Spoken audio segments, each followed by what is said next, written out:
Okay, good evening everyone. We are all very tired, so I will try to spice things a little bit by completely change topic, because I will present my bachelor thesis that is about assessing the feasibility and implication of negative emission strategies in the framework of climate change adaptation. So this picture is just to show how a landscape will look like if we decide to implement negative emission strategies. For example, coastal blue carbon, afforestation, and direct air capture.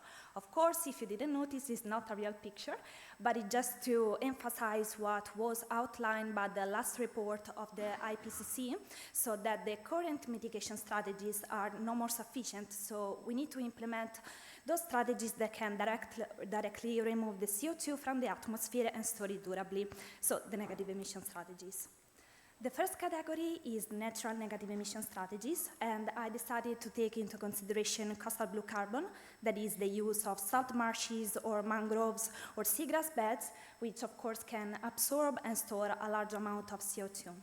Then I am an economist, so you know much better than me afforestation and reforestation, I don't need to explain, but it is important to outline that for them to be considered as negative emission strategies, they would require a land use that is much, much larger.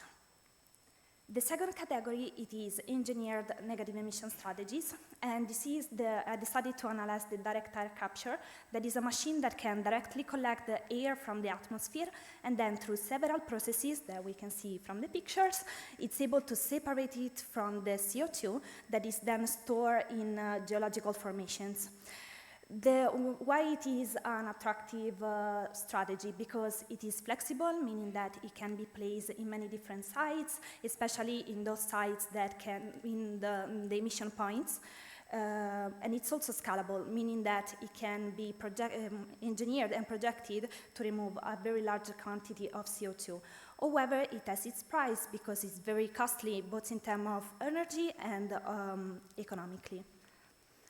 Then we all know that we have budget constraints, so also for the implementation of negative emission strategies, we need to consider this aspect. And on one side, we need to decide what to do.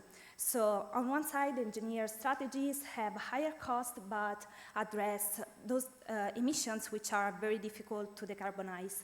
While natural strategies, of course, have lower cost and a lot of environmental co-benefits, but they are limited by land use and scalability. But now, what if we do take in consideration the social acceptability?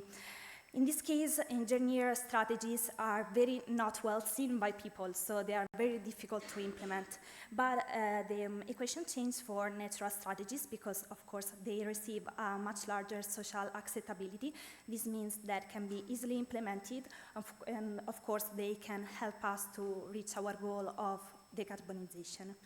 And it's all by my side. It was very short, so we can go home, and thank you so much for the attention.